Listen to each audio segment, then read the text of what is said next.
Hello everyone, आज हम reaction करने वाले हैं ध्रुव राठी की लेटेस्ट वीडियो पर जो कंपनी में होने वाले टॉक्सिक वर्क के ऊपर है।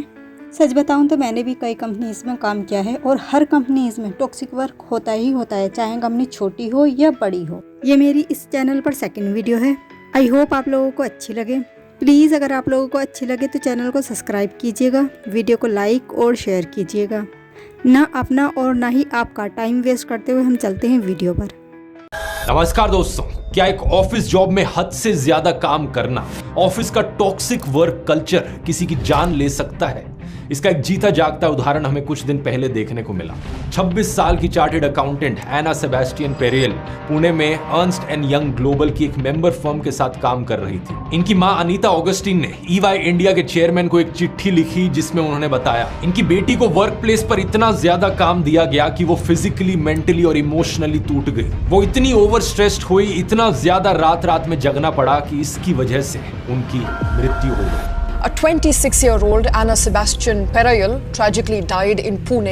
Anna Sebastian Perel was working for EY at their Pune office. Are Indians overworked? इस पूरी चिट्ठी को आज मैं आपके सामने पढ़कर सुनाऊंगा ताकि आप इन पेरेंट्स का दर्द समझ सको, क्योंकि बात पता है क्या है दोस्तों, ये कोई आइसोलेटेड केस नहीं था।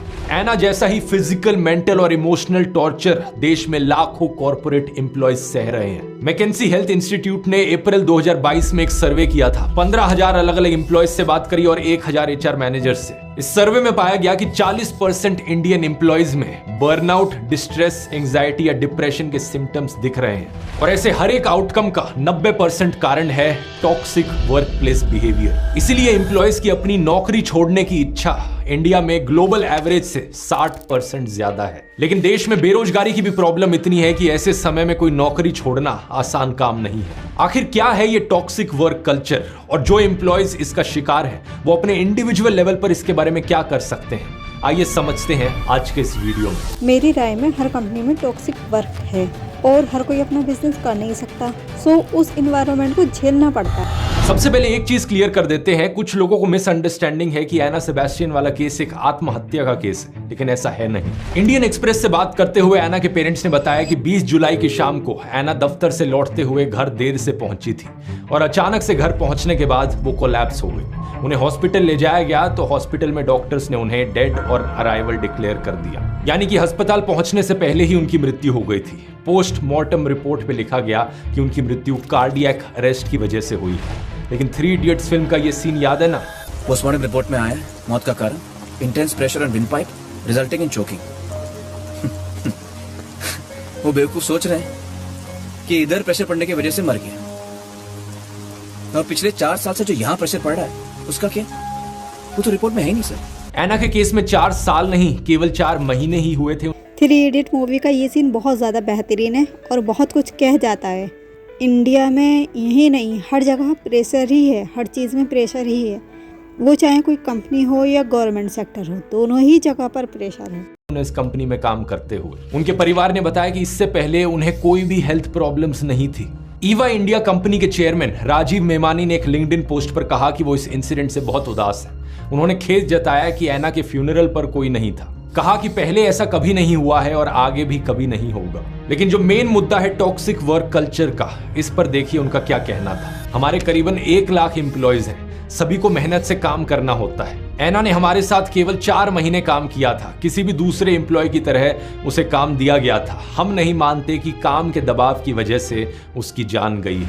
इनकी इस पोस्ट पर इन्हें बहुत बैकलैश देखने को मिला। एक यूजर ने कहा कि उनका बेटा भी सालों पहले इसी नॉनसेंस से गुजरा था। वे फॉर्चुनेट थे कि 2 साल बाद उनके बेटे ने क्विट कर दिया, लेकिन वे पूरी तरीके से बर्नआउट हो चुका था। माँ बाप होने के नाते उन्हें चिंता थी कि क्या वो दोबारा काम कर पाएगा या नहीं।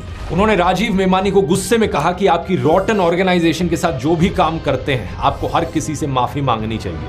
कई लोगों ने सोशल मीडिया पर पोस्ट करके बताया कि कैसे वो अपनी नौकरियों में भी इन्हीं हालातों में जी रहे हैं। ये देखिए, एक ने कहा कि वो अपनी नौकरी में 20-20 घंटे काम करते थे, लेकिन कंपनी 15 घंटे से ज्यादा एक्नॉलेज नहीं करती थी। एक दूसरे यूजर ने बताया कि डेलोइट कंपनी के एक डेप्यूटी मैनेजर की भी सेम कारणों की वजह से मृत्यु हुई थी 2 साल पहले। मिड-20s की उम्र में स्ट्रेस, एंजाइटी और कम नींद की वजह से जान चली गई। कांग्रेस नेता राहुल गांधी ने वीडियो कॉल पर बात करी एना की मां से। in 1947. But our children are still working like slaves. Even now they are working like slaves. Rahul Gandhi ने कहा कि वो इस मामले को संसद में उठाएंगे। अगर हमारी सरकार चाहे तो इस मुद्दे को लेकर बहुत सारे सकारात्मक बदलाव ला सकती। हमारी इंडिया की सरकार कुछ नहीं कर सकती, सिर्फ पैसा भर दो उसकी जेब में। 2 महीने पहले ऑस्ट्रेलिया की सरकार ने अपने देशों के लाखों वर्कर्स को डिस्कनेक्ट होने का लीगल अधिकार दिया। इसके मायने पता है क्या है? ऑस्ट्रेलिया में अगर कोई भी एम्प्लॉय काम पर नहीं है और उसका एम्प्लॉयर उसे कांटेक्ट करने की कोशिश कर रहा है तो मैसेज के जरिए, कॉल के जरिए वो चाहे तो उन कॉल्स और मैसेजेस को इग्नोर कर सकता है। किसी भी अनरीजनेबल कांटेक्ट को इग्नोर किया जा सकता है काम से रिलेटेड जब आप अपने काम पर नहीं हो। यूरोप में देखिए, यूरोपियन यूनियन का कानून है कि ओवर टाइम मिलाकर मैक्सिमम वर्किंग आवर्स सिर्फ 48 आवर्स पर वीक हो सकते हैं। यानी कि किसी भी नौकरी में किसी भी एम्प्लॉय से हफ्ते में 48 घंटे से ज्यादा काम नहीं कराया जा सकता। लेकिन हमारे देश का हाल क्या है? कहानी उल्टी ही चल रही है। नवंबर 2020 का यह आर्टिकल देखिए। लेबर मिनिस्ट्री ने प्रपोज किया कि एक दिन में 12 घंटे तक काम करवाया जा सकता है कंपनीज के द्वारा। बताइए, जब लेबर ऑर्गेनाइजेशन ऐसा सोचेगी तो और क्या कोई कर सकता है? यानी कि हफ्ते में अगर 5 दिन काम किया तो हफ्ते के 60 घंटे हो गया। जब लोगों ने इस चीज को लेकर हल्ला मचाया तो सेंट्रल गवर्नमेंट कहती है कि हमने इस मामले में जांच शुरू कर दी है। लेबर और एम्प्लॉयमेंट मिनिस्ट्री की मिनिस्टर ऑफ स्टेट शोभा कंदरलाजे ने ट्वीट करते हुए कहा कि अनसेफ और एक्सप्लॉयटेटिव वर्क एनवायरनमेंट के जो इल्जाम है उन पर थरो इन्वेस्टिगेशन शुरू कर दी है। क्या होगा इस थरो इन्वेस्टिगेशन से? आपको क्या लगता है? ज्यादा से ज्यादा सरकार किसी कंपनी को वार्निंग इशू कर देगी? कंपनी पर प्रेशर आए तो कंपनी 1-2 मैनेजर्स पर सारा दोष डाल देगी और उन्हें फायर कर देगी। जबकि ये बात हर कोई जानता है कि ये किसी एक एम्प्लॉय या किसी एक मैनेजर की प्रॉब्लम नहीं है। जो भी मैनेजर्स हैं उनके ऊपर प्रेशर रहता है उनके बॉस का, उन बॉसेस के ऊपर प्रेशर रहता है उनके ऊपर के बॉस का, और इसी तरीके से दरअसल में जो प्रेशर आता है वो सीधा टॉप से आता है। इस चीज का सबसे अच्छा प्रूफ है इन बड़े बड़े अरबपतियों की, इन कंपनियों के मालिकों की सोच। कुछ महीने पहले इंडिया के टेक बिलियनियर और इन्फोसिस के को फाउंडर नारायण मूर्ति ने एक पॉडकास्ट के दौरान कहा कि इंडिया की वर्क प्रोडक्टिविटी दुनिया में वन ऑफ द लोएस्ट है। India's work productivity is one of the lowest in the world. इसलिए मेरी रिक्वेस्ट है कि हमारे यंगस्टर्स कहें कि मैं एक हफ्ते में 70 घंटे काम करना चाहता हूं। इससे ऐसे लोगों की सोच पता चलती है। इनका बस चले तो इनके सारे एम्प्लॉयज हफ्ते में 70 घंटे काम करें।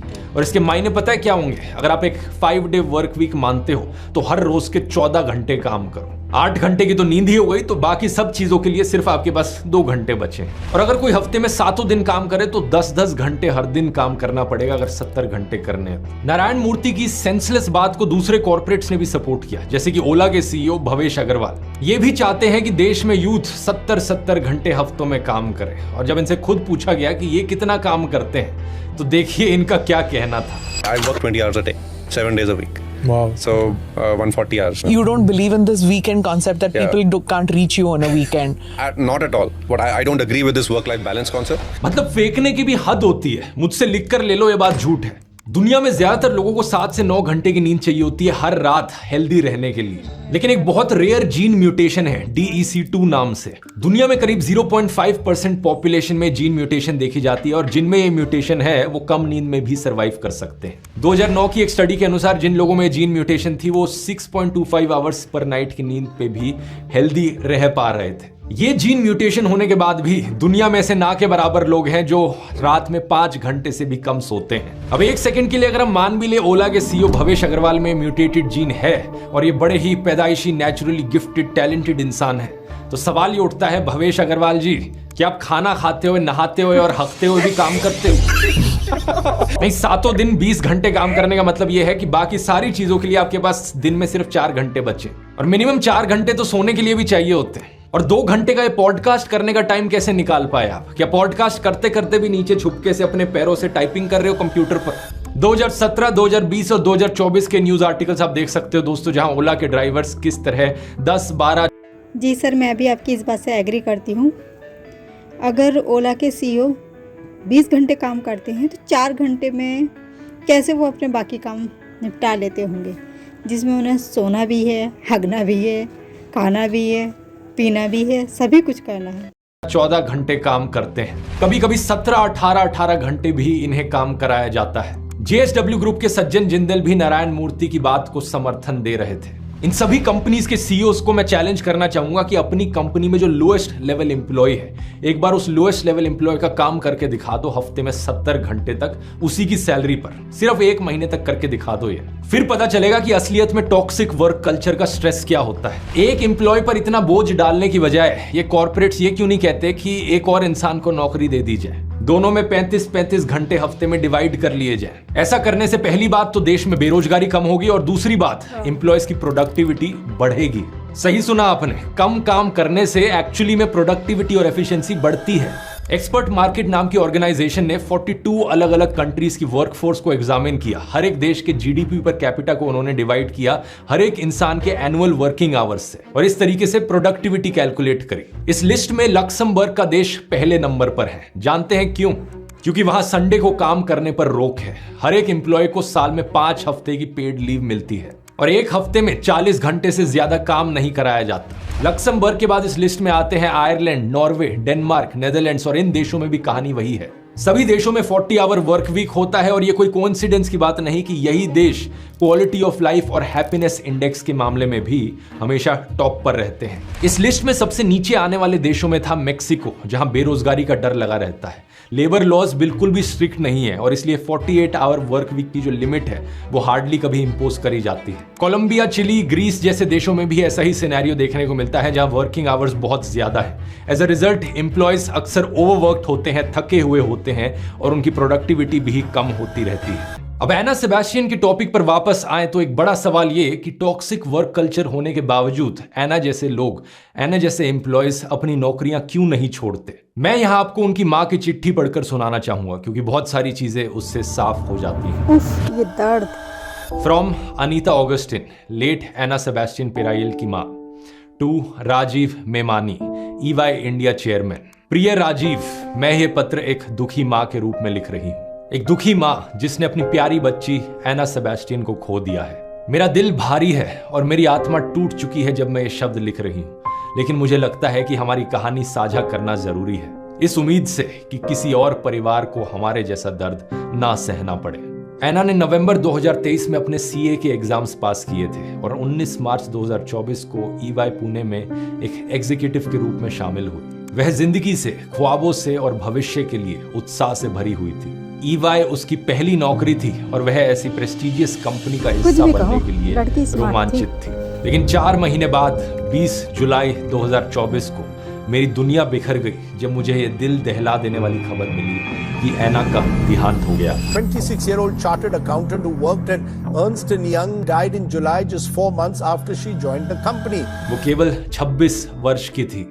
एना हमेशा से एक फाइटर थी, बचपन से लेकर एकेडमिक वर्षों तक, जहां उसने जो कुछ भी किया उसमें एक्सेल किया। वह स्कूल टॉपर थी, कॉलेज टॉपर भी थी। उसने एक्स्ट्रा करिकुलर एक्टिविटीज में एक्सेल किया और अपने CA एग्जाम्स को डिस्टिंक्शन के साथ पास किया। वह EY में निरंतर काम करती थी, उस पर रखी हुई डिमांड्स को पूरा करने के लिए अपना सब कुछ दे रही थी। लेकिन वर्कलोड, नया माहौल और लंबे घंटों तक काम उस पर फिजिकली, इमोशनली और मेंटली भारी पड़ा। उसे ज्वाइनिंग के ठीक बाद ही एंजाइटी और स्ट्रेस होने लगा। नींद आनी बंद हो गई, लेकिन वह खुद को पुश करती रही, यह मानते हुए कि मेहनत और लगन ही सक्सेस का जरिया है। 6 जुलाई शनिवार को मेरे पति और मैं एना के CA कॉन्वोकेशन में शामिल होने के लिए पुणे पहुंचे। चूंकि वो पिछले सप्ताह देर रात सुबह के 1 बजे अपने PG पहुंचने पर सीने में जगड़न की शिकायत कर रही थी, हम उसे पुणे के हॉस्पिटल में ले आए। उसकी ECG नॉर्मल थी और कार्डियोलॉजिस्ट ने हमें आश्वस्त किया, यह बताते हुए कि उसे पर्याप्त नींद नहीं मिल रही थी और वे देर से खाना खा रही थी। उन्होंने एंटी एसिड्स लिखे जिससे हमें यह विश्वास हुआ कि यह कुछ भी गंभीर नहीं था। हालांकि हम इतना दूर कोची से आए थे, फिर भी उसने डॉक्टर को दिखाने के बाद काम पर जाने के लिए इंसिस्ट किया, यह कहते हुए कि बहुत सारा काम बचा हुआ था और उसे छुट्टी नहीं मिलेगी। उस रात वह फिर से अपने PG में देर से लौटी। 7 जुलाई रविवार को कॉन्वोकेशन के दिन उसने सुबह हमें ज्वाइन किया, लेकिन उस दिन भी वह दोपहर तक घर से काम कर रही थी और हम कॉन्वोकेशन वेन्यू पर देर से पहुंचे। ये मेरी बेटी का सबसे बड़ा सपना था कि वो अपने माता पिता को अपनी कॉन्वोकेशन में ले जाए अपने खुद के मेहनत के कमाए हुए पैसों से। उसने हमारी फ्लाइट टिकट्स बुक की थी और वह हमें लेकर गई। ये बताते हुए मेरा दिल टूट जाता है कि उन 2 दिनों के दौरान भी, जो हमारी बच्ची के साथ बिताए हुए हमारे आखिरी दिन होने वाले थे, वह काम के प्रेशर की वजह से उन दिनों को भी इंजॉय नहीं कर सकी। जब एना ने स्पेसिफिक टीम में ज्वाइन किया तो उसे बताया गया कि कई एम्प्लॉयज बहुत ज्यादा वर्कलोड के कारण रिजाइन कर चुके थे और टीम मैनेजर ने उसे कहा, एना तुम्हें यहाँ रहना है और हमारी टीम के बारे में सबकी राय बदलनी है। मेरी बच्ची ने रियलाइज नहीं किया कि उसकी कीमत उसे अपनी जान से चुकानी पड़ेगी। ओह माय गॉड, ये टेंशन।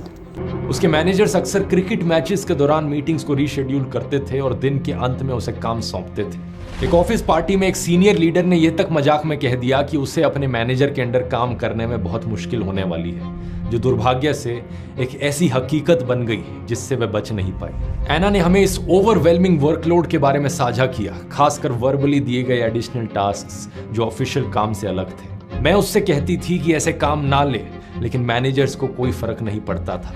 वह रात को देर तक काम करती थी, यहाँ तक कि वीकेंड्स पर भी। दरअसल हमारे माइंड में ये रहता है कि हम सीनियर की बात को मना नहीं कर सकते, इसलिए वो जो भी टास्क देते हैं हम बिना पूछे किए चले जाते हैं।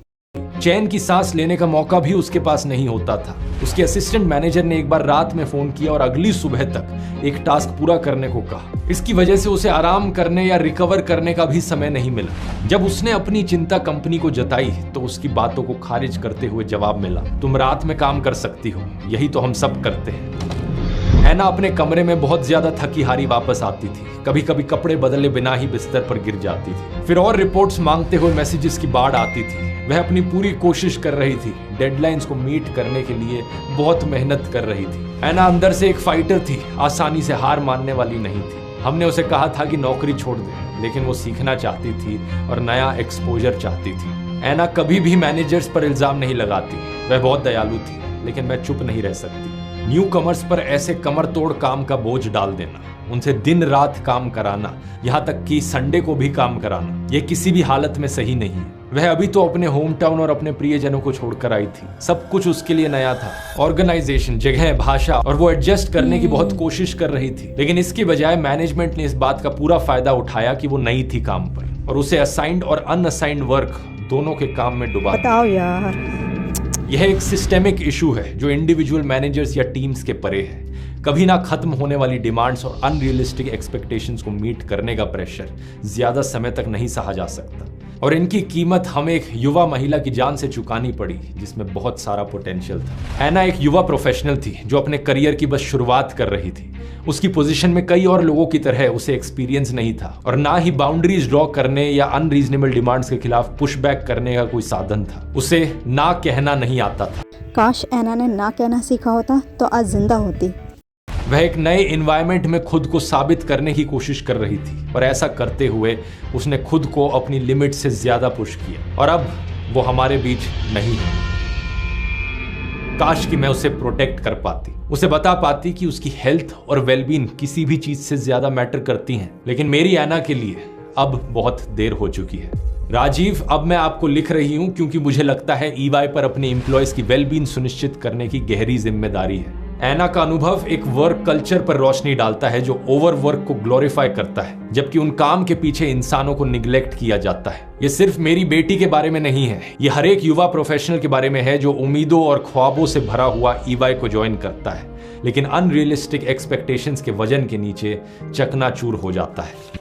मैंने ईवाई के ह्यूमन राइट स्टेटमेंट को पढ़ा जिसमें आपके सिग्नेचर हैं। मैं उस स्टेटमेंट में एक्सप्रेस किए गए वैल्यूज का मेरी बेटी द्वारा फेस की गई रियलिटी से मिलान नहीं कर पा रही हूं। ईवाई जिन वैल्यूज का दावा करती है, सचमुच उनके अनुसार जीना कैसे शुरू कर सकती है?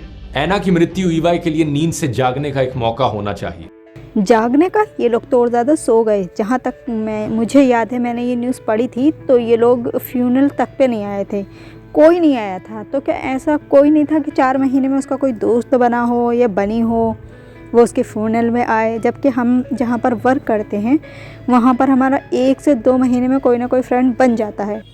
यह समय है अपने ऑर्गेनाइजेशन के वर्क कल्चर पर रिफ्लेक्ट करने का और अपने एम्प्लॉयज की हेल्थ और वेलनेस को प्रायोरिटाइज करने के लिए सार्थक कदम उठाने का। इसका मतलब है कि ऐसी इन्वायरमेंट बनाना जहां एम्प्लॉयज अपनी बात कहने में सुरक्षित महसूस करें, जहां उन्हें अपने वर्कलोड को मैनेज करने का सपोर्ट मिले और जहां प्रोडक्टिविटी के लिए उनकी मेंटल और फिजिकल वेलबींग की कुर्बानी ना हो। ऐना के अंतिम संस्कार पर ईवाई कंपनी से कोई नहीं आया। एक ऐसी एम्प्लॉय जिसने अपनी ऑर्गेनाइजेशन के लिए अपनी आखिरी सांस तक सब कुछ दिया, उसके लिए ऐसे क्रिटिकल मोमेंट पर यह एब्सेंस बहुत दुख पहुंचाने वाली है।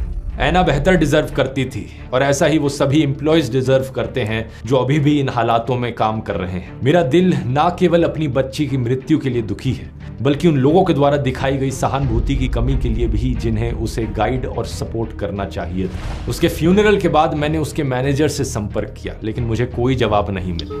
कोई कंपनीज जो वैल्यूज और ह्यूमन राइट्स की बात करती है, अपने एक एम्प्लॉय के अंतिम पलों में उसके लिए आने से कैसे चूक सकती है। चार्टेड अकाउंटेंट बनने के लिए सालों की मेहनत, कठिनाइयां और सैक्रिफाइस की जरूरत होती है, ना केवल स्टूडेंट के लिए बल्कि पेरेंट्स के लिए भी। मेरी बेटी की सालों की मेहनत को ईवाई ने महज 4 महीनों में खत्म कर दिया।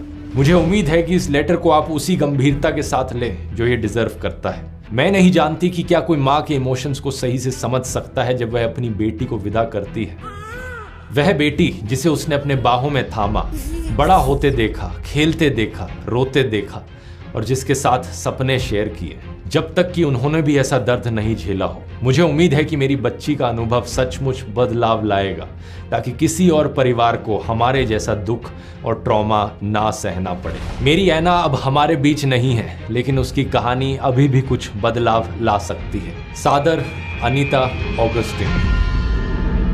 ऐना की मां को मेरा सलाम कि अपनी बेटी के जाने के दुख में होते हुए भी उन्होंने दूसरों के लिए कंसर्न दिखाया, इस टॉक्सिक वर्क कल्चर को आईना दिखाया, हालातों को बदलने की उम्मीद दिखाई। अगर आप कहीं पर दोस्तों ऐसे टॉक्सिक वर्क कल्चर को झेल रहे हैं तो कमेंट्स में अपना एक्सपीरियंस शेयर कीजिए। मैं कहूंगा ऐसे टॉक्सिक वर्क कल्चर को सीधा ना कहिए। अगर आप ऐसी किसी नौकरी में हैं, पहले तो अपने मैनेजर्स को कांटेक्ट करके उन्हें साफ साफ बताइए कि आप क्या झेल रहे हैं। बाकी एम्प्लॉयज के साथ अपनी प्रॉब्लम्स शेयर कीजिए। हो सके तो सोशल मीडिया पर आवाज उठाइए।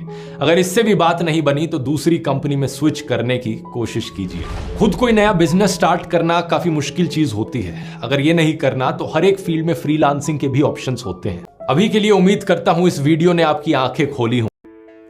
दरअसल हम टॉक्सिक वर्क इसलिए बर्दाश्त करते हैं क्योंकि हम सोचते हैं कि हम एक ही कंपनी में हमारी ग्रोथ हो जाए, हमें कंपनी चेंज ना करनी पड़े। बार बार कंपनी चेंज करने से कई तरह की प्रॉब्लम्स भी होती हैं और हम जिस कंपनी में पहले से काम कर रहे होते हैं वहाँ पर घुल मिल भी जाते हैं। पर यही हमारी सबसे बड़ी कमज़ोरी होती है, क्योंकि वहाँ पर सीनियर फिर से हमारा फ़ायदा उठाने लगते हैं, हमसे वर्क कराने लगते हैं और हम मना भी नहीं कर पाते उनसे, क्योंकि उन्हीं का तो काम है। तो हम कंप्लेन किससे करें, वही तो हमारे ऊपर प्रेशर डाल रहे हैं। हम यहीं आकर बस एक झुक जाते हैं, यही हमारी एक गलत चीज़ है। खैर, अगर आपको मेरा ये रिएक्शन अच्छा लगा हो तो प्लीज़ चैनल को सब्सक्राइब कीजिएगा और वीडियो को शेयर ज़रूर कीजिएगा। Thank you for watching. Bye bye.